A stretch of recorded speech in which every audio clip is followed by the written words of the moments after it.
everyone, welcome back to my channel. My name is Deborah and thank you so much for being here. In today's video, as you can tell by the title, I'm going to be showing you guys how to make some rice water. Before we get into the video though, definitely like and subscribe to me. I really appreciate all the love that I've been getting on my previous videos. It's just crazy to think that 3,000 people have seen my video. Anyway, let's get on into the video. I've chosen to use jasmine rice for this because I've heard it smells better than, let's say, like basmati rice or long grain rice. To add to the smell though, I'm also using tea tree oil. I'm sure it is beneficial to my hair, but on top of that, yeah, it's got a nice smell that, let's say I was to keep the rice water in my hair overnight or for a few hours, it's not going to be gross. Like, it is still going to smell, it's gonna smell fine, right, if you add tea tree. So far we have jasmine rice, we have tea tree oil, you will need some water and you'll need a jug.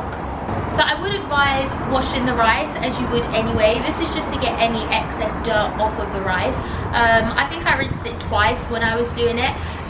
Use cold water rather than hot water so you don't end up cooking the rice. So like I said, the process is quite straightforward. So put the rice into the mason jar. I couldn't think of a better way to do this, so I ended up using like a spoon to put it in, which was a bit tedious, but please let me know if there was a better method for me to put the rice from the bowl into the mason jar. You can put lavender oil, you can put rosehip oil, except I don't think that actually has a scent. I know, I think it does, but I don't think it smells that nice. You can put mint, you can put like droplets of mint, or you can just put mint oil if that's the thing.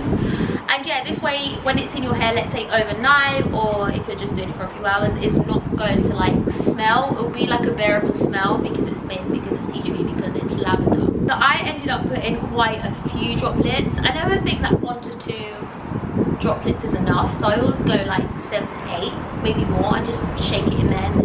Yeah, that's that. Okay, cool. So once you've added the essential oils, whether you use lavender, mint or tea tree, you then add water and you fill it right to the top of the mason jar, as you can see here. Use filtered water or at least bottled water. That way, you know, the process has stayed fresh from start to finish. Actually, saying that, I wash my hair with just normal tap water, so I don't really know where I was going with that one. But yeah, just put water in the mason jar and fill it right to the top. I've seen some people store it for like 15 minutes. I've seen some people store it for like a couple of days. But I plan on washing my hair tomorrow, so this is just going to be fermenting for 24 hours. I'm going to wash my hair again, maybe like the week after, because I'm actually getting my hair done like the week after. I'm going to have just my afro out for a week. And so I'm going to save some, so it would have been fermented for a week, just over a week. Does that make sense? Like, I'm going to use some for tomorrow and then I'm going to use the rest in like a week's time.